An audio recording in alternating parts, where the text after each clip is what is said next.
장례식장은 조용했습니다. 하얀 국화꽃과 검은 리본이 영정 사진을 둘러싸고 있었고 조문객들은 고개를 숙인 채 묵념을 올렸습니다. 예, 맞습니다. 저희 시어머님이 돌아가셨어요. 상주석에 앉은 윤지연은 휴대폰을 귀에 대고 낮은 목소리로 말했습니다. 그녀의 눈가는 붉게 부어 있었지만 목소리에는 묘한 안도감이 섞여 있었습니다. 유언장요? 아니요. 따로 남기신 게 없대요. 어머님이 워낙 갑자기 가셔서. 지연은 고개를 돌려 주변을 살폈습니다. 친척들은 각자 무리를 지어 속삭이고 있었고 남편 민수는 빈소 앞에서 절을 받고 있었습니다. 재산이요. 글쎄요. 통장에는 별로 없던데. 아, 땅 하나 있긴 한데 그것도 시골이라. 그때였습니다. 장례식장 뒤편 창문 너머로 한 여성의 실루엣이 보였습니다. 검은 모자를 깊이 눌러 쓴 그녀는 손에 든 스마트폰으로 무언가를 촬영하고 있었습니다. 카메라 렌즈가 지연의 얼굴을 정확히 포착했습니다. 그리고 그 여성은 천천히 미소 지었습니다. 죽은 사람의 눈으로 세상을 보면 진짜 얼굴이 보이더라고요. 여성은 혼잣말처럼 중얼거리며 장례식장을 빠져나갔습니다. 그녀의 걸음걸이는 70세 노인이라고는 믿기지 않을 만큼 가벼웠습니다. 그 여성은 바로 박말순, 관 속에 누워 있어야 할 사람이었습니다. 10개월 전 어머니, 김치찌개가 왜 이렇게 짜요? 민수 씨 혈압 높다고 몇 번을 말씀드렸잖아요. 지연의 날카로운 목소리가 주방을 가득 채웠습니다. 박말순은 국자를 든 채 고개를 숙였습니다. 미안해. 지연아, 다음부터 조심할게. 다음부터요? 항상 다음부터라고만 하시네요.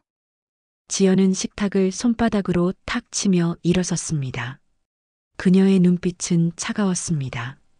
말수는 70세였습니다. 젊은 시절 시장에서 채소를 팔며 남편의 사업빚을 갚았고 아들 민수를 대학까지 보냈습니다. 남편이 중풍으로 쓰러진 뒤로는 10년간 혼자 간병했습니다. 어머니, 오늘 병원 가시는 날이죠? 택시비 여기 있어요. 지연은 10,000원짜리 2장을 식탁에 던지듯 놓았습니다. 고마워, 지연아. 그리고 오늘 저녁에는 제 친구들이 와요.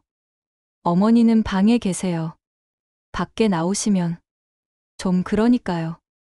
말순의 가슴이 철렁했지만 그녀는 고개만 끄덕였습니다. 알겠어. 저녁 7시 현관문이 열리며 지연의 친구들이 들어왔습니다. 와, 집 진짜 넓다. 여기 평수 얼마야? 32평이요. 시어머니가 보증금 좀 보태주셔서 어머니 모시고 겨우 들어왔어요. 어머, 효부네. 여자들의 웃음소리가 거실을 가득 채웠습니다. 말수는 자신의 방 문틈으로 그 광경을 지켜봤습니다. 근데 시어머니랑 같이 사는 거 힘들지 않아? 힘들죠, 당연히. 근데 뭐, 나중에 재산 생각하면 참아야죠. 친구들이 키득거렸습니다. 재산이 뭐가 있는데? 시골에 땅 하나 있대요. 근데 그게 요즘 개발 얘기 나온다던데. 될지 안 될지는 모르겠지만. 말수는 가슴이 무너지는 것을 느꼈습니다. 그 땅은 남편이 평생 지키려 했던 유일한 유산이었습니다. 15년 전 말순아, 이 땅만은 절대 팔지 마. 우리 손주들 대학 보낼 돈이야.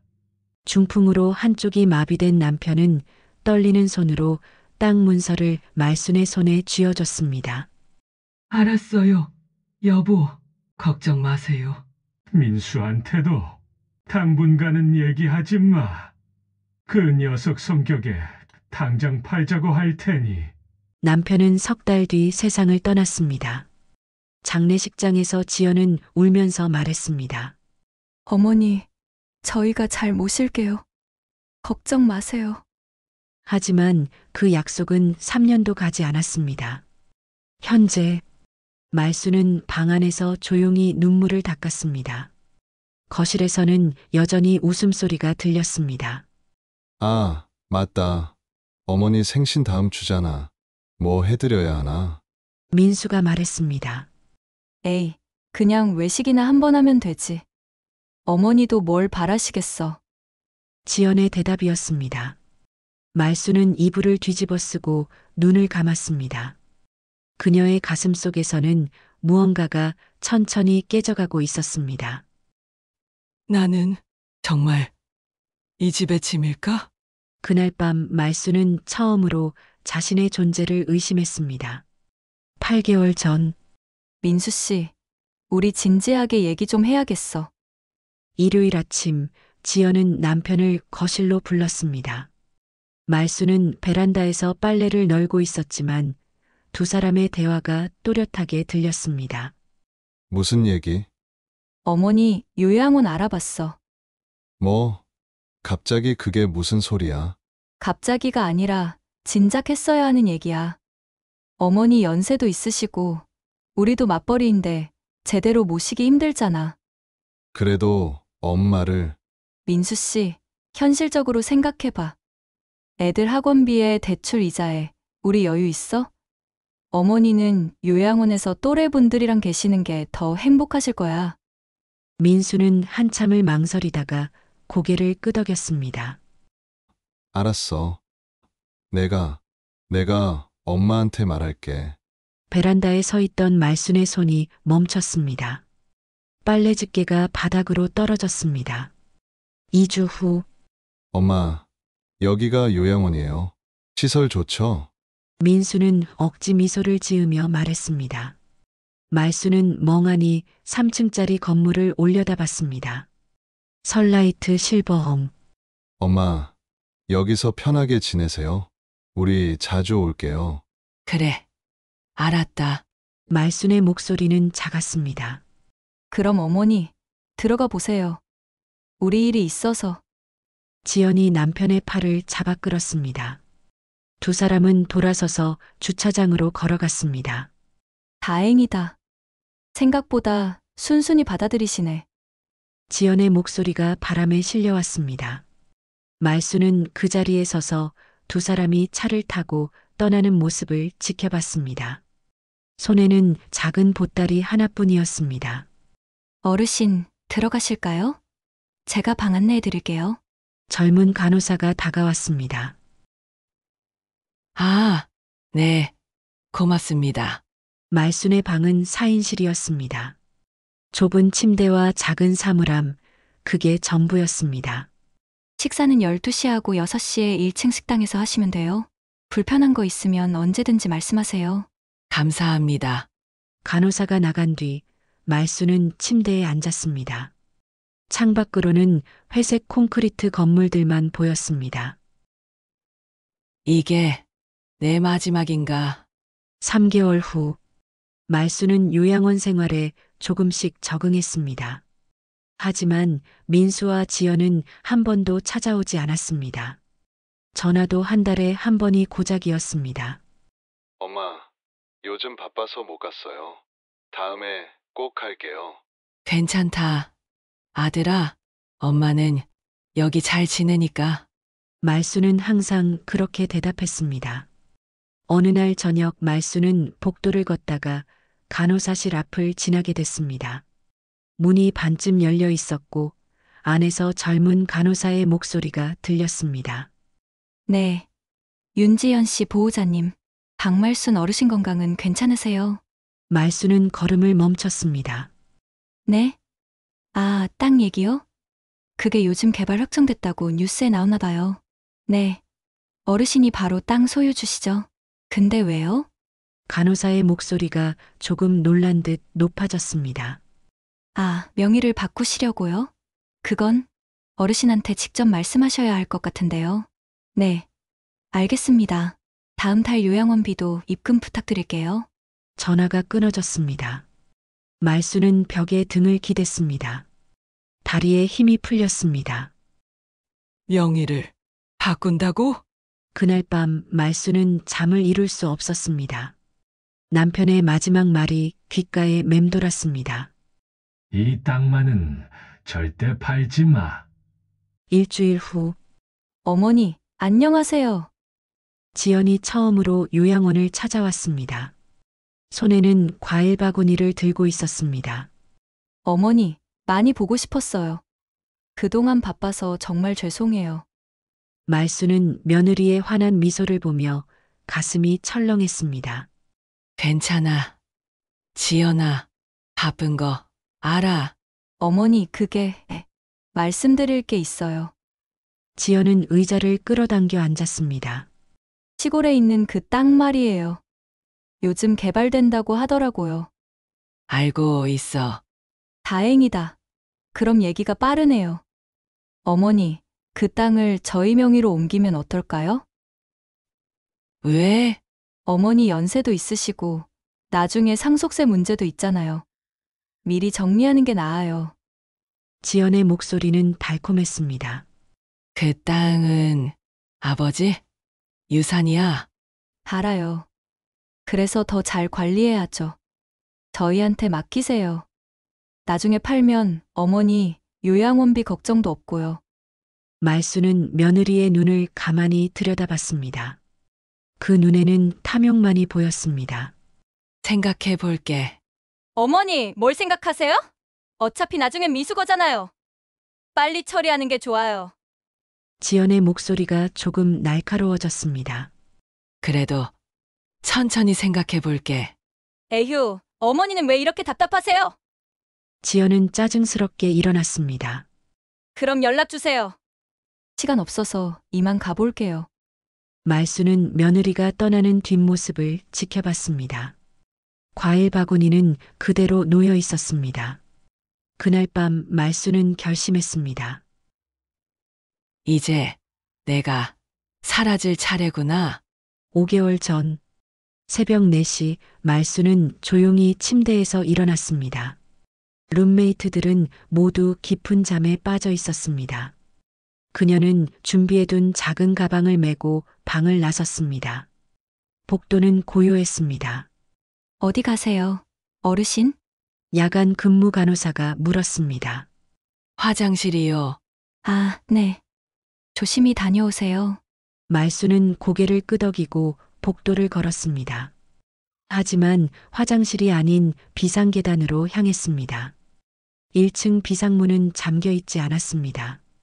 말수는 숨을 고르고 문을 열었습니다. 차가운 새벽 공기가 얼굴을 때렸습니다. 이제 시작이야. 말수는 뒤돌아보지 않고 걸어갔습니다. 그녀의 손에는 오래된 손목시계가 들려 있었습니다. 남편이 결혼기념일에 선물한 시계였습니다. 다음 날 오전 박말순 어르신이 안 보여요. 간호사의 다급한 목소리가 요양원을 뒤흔들었습니다. CCTV 확인했어요? 네. 새벽 4시 20분에 1층 비상문으로 나가신 게 마지막이에요. 경찰에 연락하세요. 3일 후 유족분이세요? 경찰관이 민수와 지연을 불렀습니다. 네, 제가 아들입니다. 강하류에서 신원 미상의 여성 시신이 발견됐습니다. 이 물건이 현장에 있었는데 확인 부탁드립니다. 경찰관이 비닐봉투를 내밀었습니다. 안에는 금색 손목시계가 들어 있었습니다. 이건 아버지가 엄마한테 준 시계예요. 민수의 얼굴이 하얗게 질렸습니다. DNA 검사를 진행하겠지만 일단 이 시계로 보아. 엄마, 엄마, 민수는 주저앉았습니다. 지연은 그의 어깨를 붙잡았지만 그녀의 눈빛은 복잡했습니다. 일주일 후 마이너스 장례식장. 조문객들이 하나둘 모여들었습니다. 영정사진 속 말수는 온화하게 미소 짓고 있었습니다. 삼가 고인의 명복을 빕니다. 고맙습니다. 지연은 검은 한복을 입고 조문객들에게 절을 했습니다. 그녀의 눈가는 붉었지만 눈물은 나오지 않았습니다. 지연아, 어머님이 갑자기 가셔서 많이 놀랐지? 네. 정말 믿기지가 않아요. 그래도 생전에 효도 많이 했잖아. 지연은 고개를 끄덕였습니다. 후회 없이 모셨으면 좋았을 텐데. 요양원에 보낸 게 너무 미안해요. 그녀의 목소리는 떨렸습니다. 완벽한 연기였습니다. 장례식이 끝난 뒤 민수와 지연은 변호사 사무실을 찾았습니다. 고인의 유언장은 없습니다. 재산은 법정 상속으로 진행됩니다. 재산이 얼마나 되나요? 지연이 조심스럽게 물었습니다. 통장 잔액은 약 200만 원입니다. 그리고 경기도 이천시에 땅 300평이 있습니다. 그 땅이요. 지연의 눈이 반짝였습니다.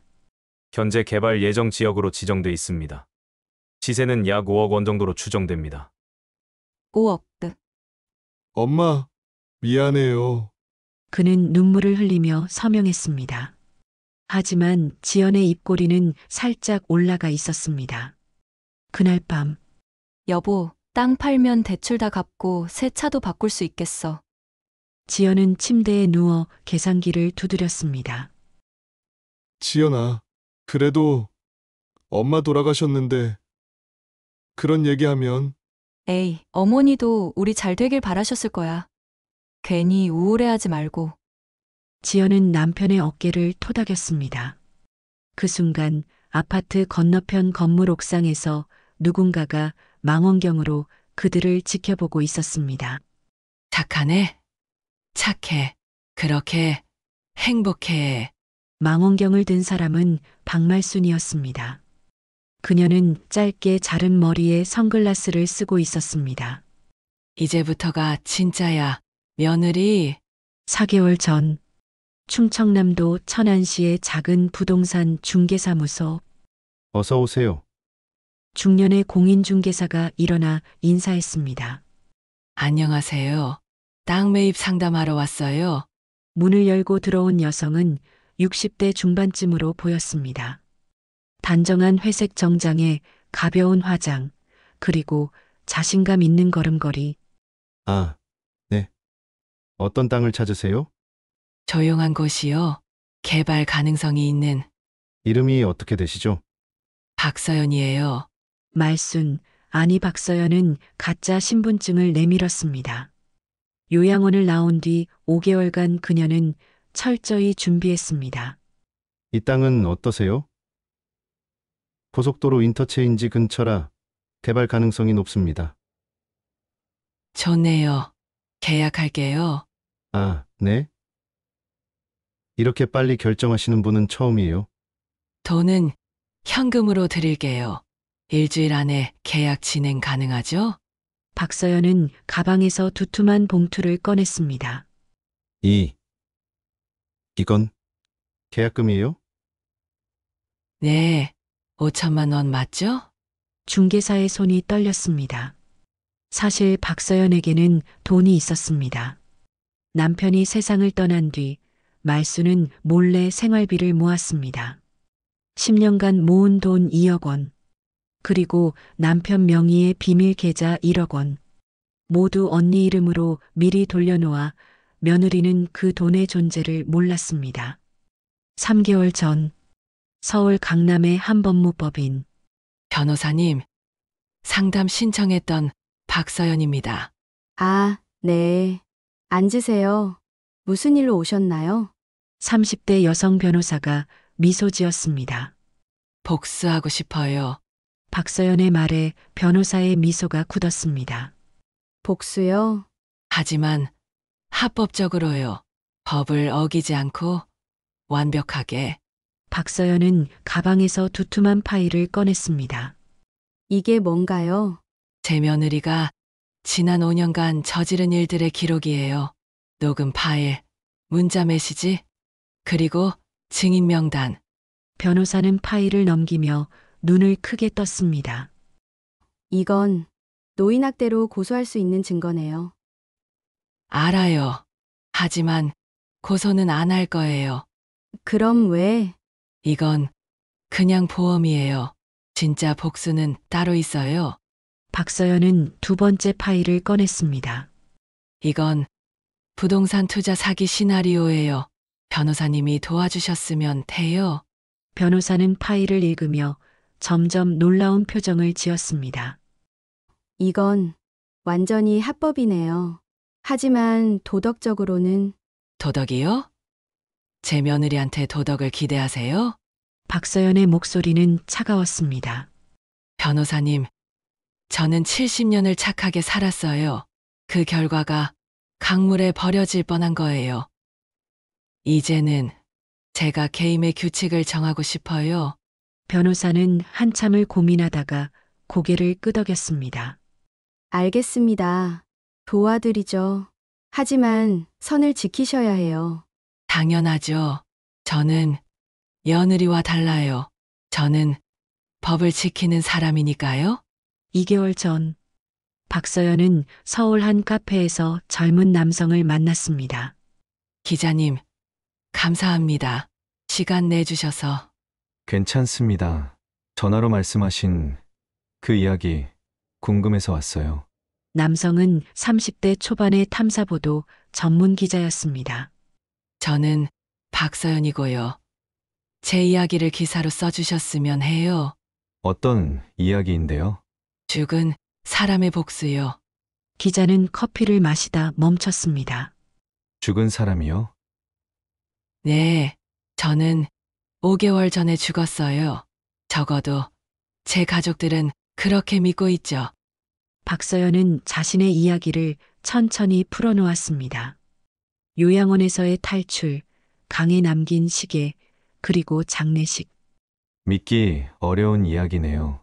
증거가 있어요. 박서연은 태블릿을 꺼내 영상을 보여줬습니다. 자신의 장례식을 촬영한 영상이었습니다. 이건 정말 기자님, 이 이야기를 나중에 기사로 써주세요.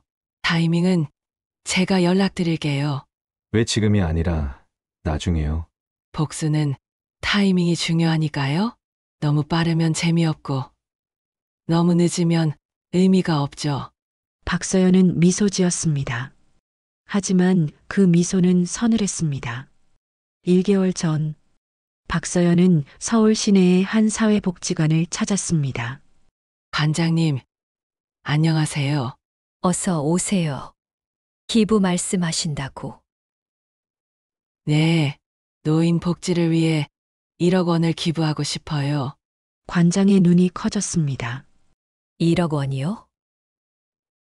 네, 하지만 조건이 있어요.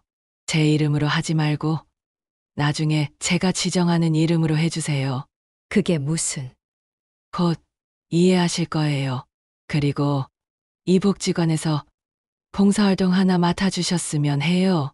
박서연은 두 번째 봉투를 내밀었습니다. 이 여성을 봉사 프로그램에 참여하도록 유도해 주세요. 강제는 아니고 자연스럽게요. 봉투 안에는 윤지연의 사진이 들어 있었습니다. 이게 무슨 의도신지 여쭤봐도 될까요? 구원이에요. 저는 그 사람을 벌 주려는 게 아니라 사람답게 만들고 싶어요. 관장은 박서연의 눈을 들여다봤습니다. 그 눈에는 증오가 아닌 깊은 슬픔이 담겨 있었습니다. 알겠습니다.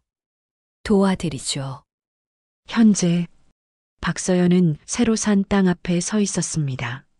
넓은 들판 위로 햇빛이 쏟아졌습니다. 이제 모든 준비가 끝났어. 며느리야, 준비됐니? 그녀는 휴대폰을 꺼내 메시지를 작성했습니다. 윤지연 씨, 저는 실버타운 개발 프로젝트 담당자 박서연입니다. 좋은 투자 기회가 있어 연락드립니다. 메시지를 보낸 뒤 박서연은 하늘을 올려다봤습니다.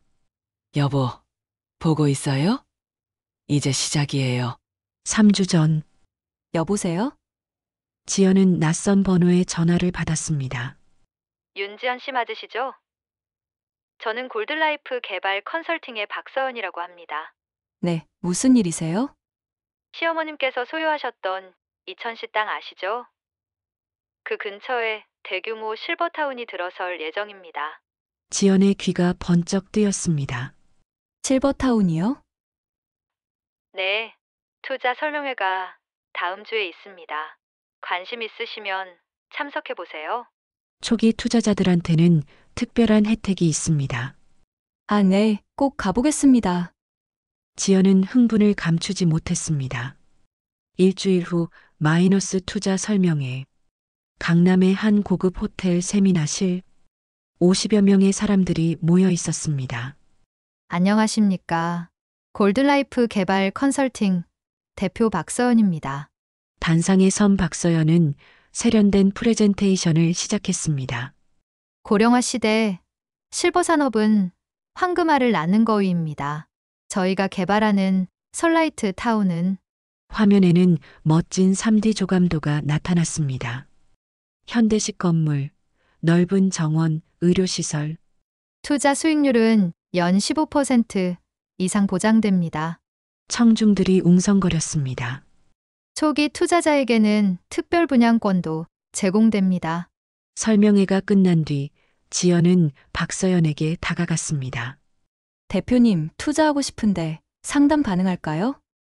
물론이죠. 이쪽으로 오세요. 박서연은 지연을 별도의 상담실로 안내했습니다. 윤지연 씨, 시어머님 땅이 바로 개발 예정지 옆이시죠? 아, 네. 어떻게 아셨어요? 제가 토지 조사를 했거든요. 그 땅 매각하실 생각 있으세요? 아직은. 좀 더 오르면 팔려고요. 현명하시네요. 그럼 이 프로젝트에 투자하시면 일석이조예요. 실버타운이 들어서면 주변 땅값도 폭등할 테니까요. 지연의 눈이 반짝였습니다. 투자금은 얼마나 필요한가요? 최소 5천만 원입니다. 하지만 많이 투자하실수록 수익률이 높아지죠?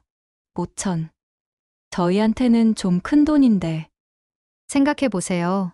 1년 뒤면 7,500만 원이 됩니다. 그리고 분양권까지 받으시면 박서연은 계산기를 두드렸습니다. 대출 받아서라도 투자할 가치가 있어요. 지연은 입술을 깨물었습니다. 알겠어요. 투자할게요. 좋은 결정입니다. 서류는 여기 있습니다. 박서연은 완벽하게 준비된 계약서를 내밀었습니다. 모든 것이 합법적이었습니다. 단지 실제로 건설될 계획이 없다는 것만 빼고 2주 전 여보, 우리 대출 받자. 지연은 남편을 설득했습니다. 대출? 갑자기 왜? 실버타운 투자 있잖아. 이거 대박이야. 1년만 있으면 2억은 벌어. 그래도 대출금이 1억이잖아. 이자는 어떻게 갚고? 땅 팔면 되지. 아니면 실버타운 분양권 팔아도 되고. 민수는 불안했지만 아내의 열정에 설득당했습니다. 알았어. 해보자. 그들은 시어머니에게 받은 땅을 담보로 1억 원을 대출받았습니다. 그리고 그 돈을 박서연에게 넘겼습니다. 계약금 5천, 중도금 5천 모두 입금 확인했습니다. 축하드려요, 윤지연 씨. 박서연은 악수를 청했습니다.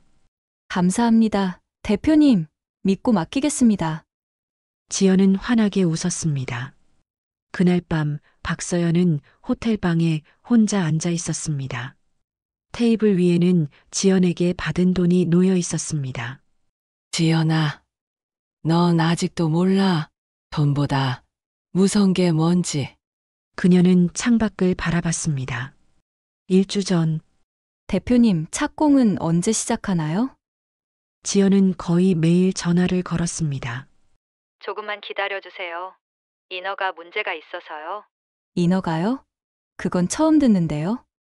큰일 일이에요. 곧 해결됩니다. 하지만 시간이 지날수록 박서연의 연락은 뜸해졌습니다. 대표님, 전화 좀 받아주세요. 지연의 메시지에는 답이 없었습니다. 그러던 어느 날 지연의 휴대폰에 문자가 왔습니다. 윤지연 씨, 프로젝트가 무산됐습니다.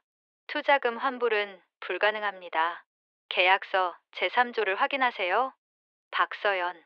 지연은 급히 계약서를 꺼내봤습니다. 제3조. 개발 인허가 미승인 씨 투자금은 프로젝트 정리 비용으로 사용되며 환불 불가. 이게 무슨... 지연의 손이 떨렸습니다. 여보, 큰일 났어. 그녀는 남편에게 달려갔습니다. 뭔데? 실버타운 프로젝트가 무산됐대. 돈을 돌려받을 수가 없어. 뭐? 1억이나 넣었는데? 계약서에 환불 불가 조항이 있었어. 내가 제대로 안 읽어봤어. 민수는 주저앉았습니다. 우리 대출금은 이자는 어떻게 갚고? 두 사람은 망연자실했습니다. 3일 전 박서연 대표를 찾아야 해. 지연은 설명회가 열렸던 호텔을 찾아갔습니다. 하지만 세미나실은 텅 비어 있었습니다. 골든라이프 개발 컨설팅이요? 그런 회사는 처음 듣는데요. 호텔 직원은 고개를 저었습니다. 분명 여기서 설명회를 했어요. 아, 개관 행사 말씀이신가요? 그건 개인이 빌려서 한 거예요. 회사가 아니라요. 지연은 그제야 깨달았습니다. 자신이 사기를 당한 것을. 경찰에 신고해야 해. 그녀는 급히 경찰서로 달려갔습니다. 신고 접수는 하겠습니다만 계약서가 합법적이면 사기로 입증하기 어렵습니다. 하지만 프로젝트가 처음부터 거짓이었어요. 그걸 증명할 수 있나요? 계약서에는 인허가, 실패 시 환불 불가라고 명시돼 있잖아요. 그럼 저희는 어떻게 하라고요? 지연은 울음을 터뜨렸습니다. 그날 저녁, 지연은 집으로 돌아와 소파에 주저앉았습니다. 민수는 거실을 왔다 갔다 하며 머리를 쥐어뜯었습니다. 1억이 날아갔어. 대출 이자만 한 달에 100만 원인데. 미안해, 여보. 내가 잘못했어. 지연은 손으로 얼굴을 감쌌습니다. 그때 초인종이 울렸습니다. 누구세요? 민수가 인터폰을 확인했습니다. 화면에는 낯선 여성이 보였습니다. 택배인가? 문을 열자 박서연이 서 있었습니다. 오랜만이야, 지연아. 누구세요? 나야, 시어머니. 박서연은 선글라스를 벗었습니다. 지연과 민수는 동시에 비명을 질렀습니다. 어머니가 왜 여기? 놀랐어? 나도 놀랐어. 내가 이렇게까지 할 줄은 몰랐거든. 박서연은 거실로 걸어 들어왔습니다. 어머니, 돌아가신 거 아니었어요? 돌아가긴, 난 살아있어. 내가 나를 죽인 줄 알았겠지만. 무슨 소리예요? 우리가 어머니를 언제? 요양원에 버렸잖아. 그리고 내 재산을 노렸지. 박서연의 목소리는 차갑게 식어 있었습니다. 그건 어머니를 위해서. 거짓말하지 마. 난 다 들었어. 요양원비 끊으면 된다는 말? 지연의 얼굴이 하얗게 질렸습니다. 그럼 실버타운 투자 사기도. 맞아. 내가 만든 거야. 어머니, 어떻게 그러실 수가 있어요? 어떻게? 넌 나한테 그보다 더한 걸 했잖아. 박서연은 소파에 앉았습니다. 너희가 나를 이용했듯이 나도 너희를 이용했을 뿐이야. 공평하지 않니? 우리 돈 돌려주세요. 그건 사기예요. 사기? 계약서는 합법이야. 경찰도 그렇게 말했을 거야. 지연은 무릎을 꿇었습니다. 어머니, 제발요. 우리 잘못했어요. 용서해 주세요. 용서? 지금 용서를 바라는 거야? 박서연은 지연을 내려다봤습니다. 지연아, 넌 한 번도 나한테 미안하다고 한 적 없어. 5년간 단 한 번도. 죄송해요, 어머니. 정말 죄송해요. 그 말이 진심이었으면 좋겠구나. 하지만 나는 믿지 않아. 박서연은 일어서서 문으로 걸어갔습니다. 어머니, 가지 마세요. 걱정 마. 이게 끝이 아니야. 이제 시작일 뿐이니까. 그녀는 문을 닫고 사라졌습니다. 거실에는 지연의 울음소리만 울려 퍼졌습니다. 2일 전 긴급 뉴스입니다. 5개월 전 사망한 것으로 알려진 박말순 씨가 살아있는 것으로 확인됐습니다. TV 화면에 박서연의 얼굴이 나왔습니다. 박 씨는 요양원에서 탈출한 뒤 가짜 신분으로 생활해 온 것으로 드러났습니다. 유족들은 장례식까지 치렀으나 이는 오인이었던 것으로. 민수는 리모컨을 쥔 채 얼어붙었습니다. 여보, 이거 우리 집에도 기자들이 올 거야. 어떡해. 지연은 손톱을 물어뜯었습니다. 30분 후 아파트 앞에는 정말로 기자들이 몰려들었습니다. 윤지연 씨, 시어머니 학대 의혹에 대해 어떻게 생각하십니까? 가짜 장례식을 치른 이유가 뭡니까? 보험금을 노렸다는 증언이 있는데요. 플래시가 터졌습니다. 지연은 커튼을 확 닫아버렸습니다. 우리 집 앞에 왜 이렇게 사람이 많아? 당신이 어머니한테 한 짓 때문이야. 민수가 소리쳤습니다. 나한테 왜 화풀이야? 당신도 찬성했잖아. 두 사람은 처음으로 서로에게 고함을 질렀습니다. 다음 날 아침, 민수의 회사에서 전화가 왔습니다. 민수 씨, 죄송합니다만 당분간 출근을 자제해 주시겠습니까? 네? 무슨 말씀이세요? 뉴스 때문에 회사 이미지에 타격이. 휴직 처리하겠습니다. 과장님, 제발 저는 아무것도 안 했어요. 미안합니다. 회사 결정이에요. 전화가 끊어졌습니다. 민수는 휴대폰을 바닥에 내던졌습니다. 회사에서 잘렸어. 휴직이래. 뭐? 지연도 자신의 회사에 전화를 걸었지만 결과는 똑같았습니다. 지연 씨, 여론이 너무 안 좋아요. 당분간 쉬세요. 두 사람은 집에 갇힌 신세가 됐습니다. 같은 날 오후 엄마, 친구들이 나한테 이상하게 쳐다봐요. 고등학생 딸 수민이 울먹이며 집에 돌아왔습니다. 할머니가 살아계신다는 게 뉴스에 나왔대요. 우리 집이 할머니를 학대했다고. 수민아, 그건. 엄마, 아빠, 정말 할머니한테 그랬어요? 수민의 눈에는 눈물이 고여 있었습니다. 아니야, 수민아. 오해야. 우리는 학교 애들이 다 알아요. 단톡방에 기사 링크 올라왔어요. 수민은 자기 방으로 뛰어들어가 문을 잠갔습니다. 지연은 무너져 내렸습니다. 3일 후 아파트 관리사무소에서 연락이 왔습니다. 윤지연 씨 대기시죠? 관리비 연체건으로 연락드렸습니다. 안 해. 곧 입금하겠습니다. 그리고 주민들 민원이 많이 들어오고 있습니다. 기자들 때문에 아파트가 시끄럽다고. 죄송합니다. 지연은 고개를 숙였습니다. 그날 저녁 엘리베이터를 타려는데 이웃 주민들이 수군댔습니다. 저 사람이 시어머니 학대한 사람이래. 어휴, 무섭다. 어떻게 시어머니를. 지연은 계단으로 방향을 틀었습니다. 눈물이 흘러내렸습니다. 일주일 후 은행에서 독촉 전화가 왔습니다. 윤지연 씨, 대출이자 연체되셨는데요. 빨리 입금해 주셔야 합니다. 조금만 기다려 주세요. 제발. 담보로 잡힌 토지 매각 절차를 시작하겠습니다. 안 돼요. 그 땅은. 죄송합니다. 규정입니다. 시어머니에게서 물려받은 유일한 재산마저 날아갈 위기였습니다. 민수는 소주병을 들이켰습니다. 다 내 잘못이야. 엄마, 미안해. 그는 영정사진 앞에 놓인 엄마의 사진을 보며 오열했습니다. 아니, 그 사진 속 사람은 죽지 않았습니다. 같은 날 밤, 지연은 혼자 베란다에 서 있었습니다.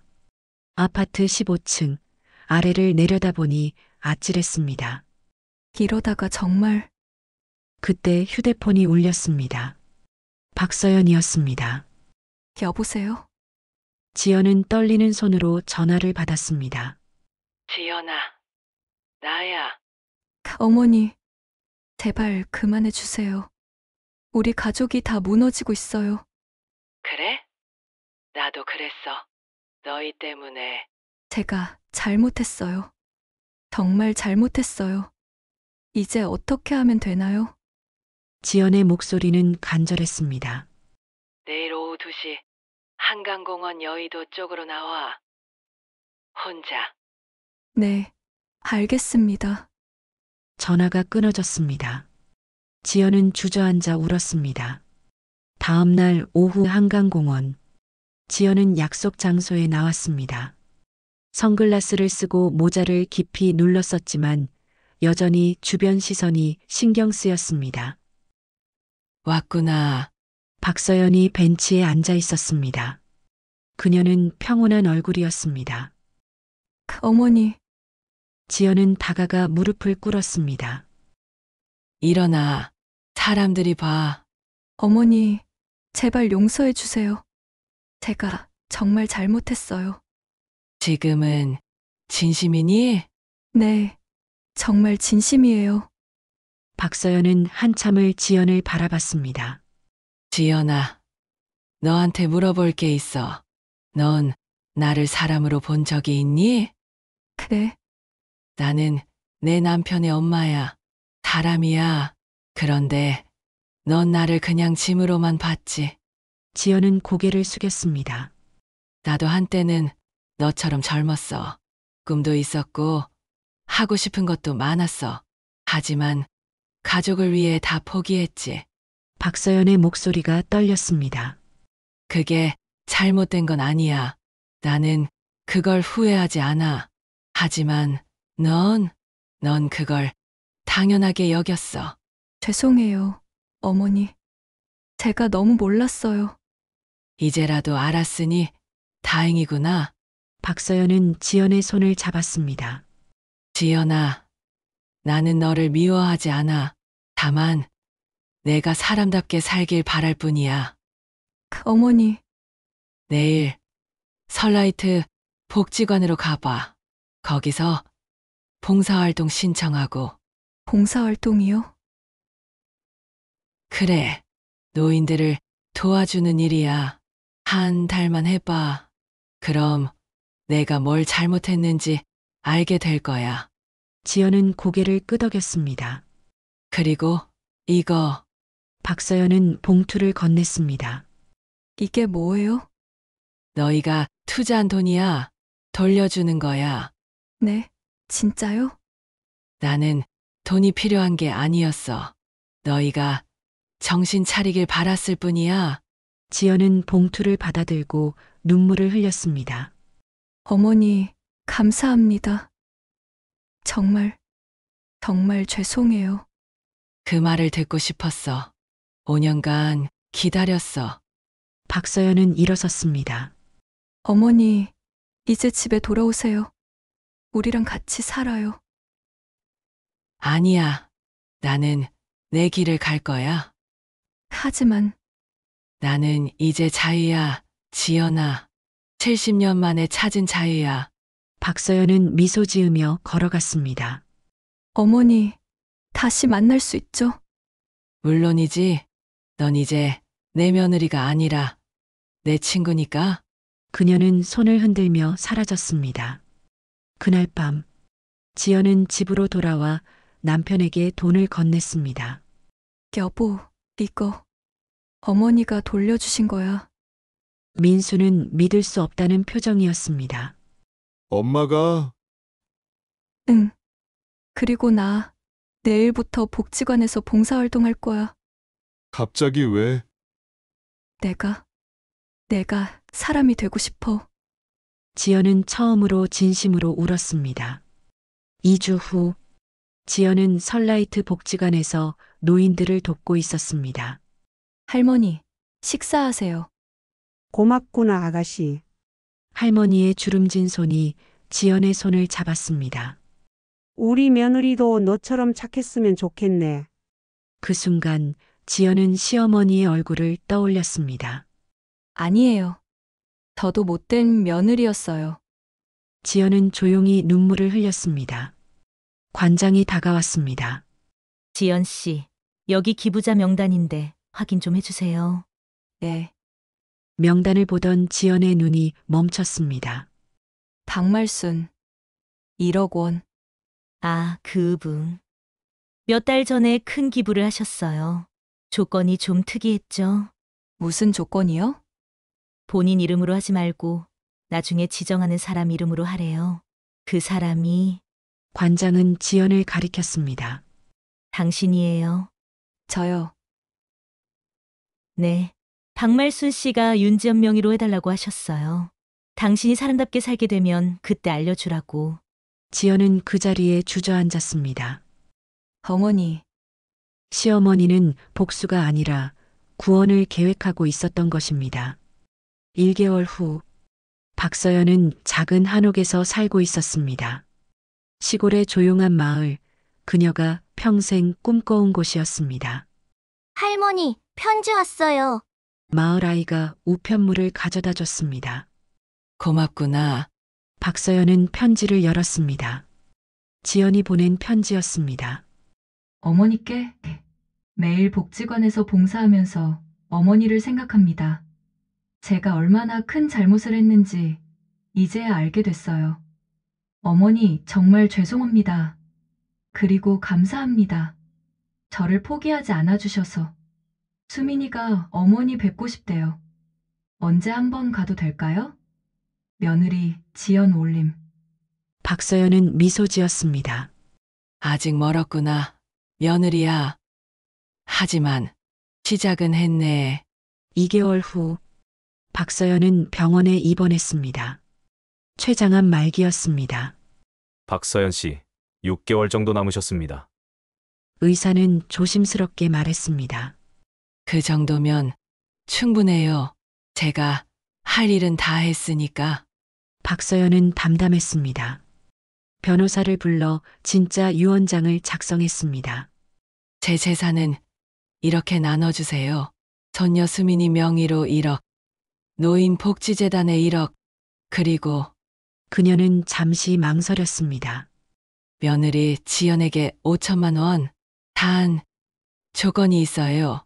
그 돈으로 복지관 운영을 도와야 해요. 알겠습니다. 3개월 후 지연은 병원으로 박서연을 찾아왔습니다. 수민이도 함께였습니다.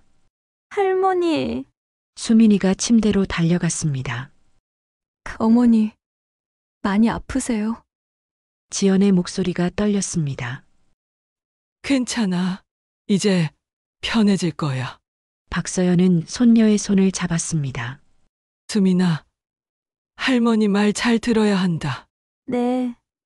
할머니, 세상을 살면서 가장 중요한 건 뭔지 아니? 뭐예요? 사람을 사람으로 대하는 거야. 그게 전부란다. 수민이는 눈물을 닦으며 고개를 끄덕였습니다. 지연아. 박서연은 지연을 불렀습니다. 네, 어머니. 나는 복수를 한 게 아니야. 그래? 그건 내가 너한테 줄 수 있는 마지막 선물이었어. 내가 사람답게 사는 법을 배우게. 지연은 울음을 터뜨렸습니다. 어머니, 죄송해요. 정말 죄송해요. 이제 그만 울어. 너는 이제 잘할 수 있어. 박서연은 지연의 손을 꼭 잡았습니다. 복지관 일 계속해. 거기서 내가 진짜 행복을 찾을 거야. 네, 어머니. 약속할게요. 그리고 민수한테 전해줘. 엄마는 내가 행복하길 바란다고. 네. 박서연은 창밖을 바라봤습니다. 봄 햇살이 따뜻했습니다. 나 이제 아버지 만나러 가야겠다. 어머니. 괜찮아. 나는 후회 없어. 마지막에 여의가 변하는 걸 봤으니까. 그날 밤 박서연은 조용히 눈을 감았습니다. 얼굴에는 평온한 미소가 떠올라 있었습니다. 이번에는 진짜 장례식이었습니다. 민수와 지연, 수민이가 상주로 서 있었습니다. 삼가 고인의 명복을 빕니다. 조문객들이 줄을 이었습니다. 복지관 관장과 봉사자들, 마을 사람들까지. 박말순 씨는 정말 특별한 분이었어요. 마지막까지 남을 생각하셨죠? 장례식이 끝난 뒤 변호사가 유언장을 공개했습니다. 윤지연 씨에게 5천만 원을 유증합니다. 단, 이 돈은 설라이트 복지관 운영에 사용할 것. 지연은 고개를 끄덕였습니다. 어머니 뜻대로 하겠습니다. 그리고 손녀 수민 씨에게 1억 원을 유증합니다. 대학 학비와 미래를 위해 사용하세요. 감사합니다. 할머니. 수민이는 영정사진을 보며 울었습니다. 나머지 재산은 노인복지재단에 기부합니다. 재단 이름은 말순 희망재단으로 해주세요. 모두가 숙연해졌습니다. 3개월 후 지연은 복지관 관장으로 임명됐습니다. 그녀는 매일 노인들을 돌보며 살았습니다. 관장님, 오늘도 수고 많으셨어요. 아니에요. 제가 더 배우고 있어요. 지연은 진심으로 미소 지었습니다. 집에 돌아오면 식탁 위에는 시어머니의 사진이 놓여 있었습니다. 어머니, 오늘도 봉사 잘했어요. 어머니가 보고 싶어요. 지연은 매일 사진에 말을 걸었습니다. 민수는 새 직장을 찾았고 수민이는 열심히 공부했습니다.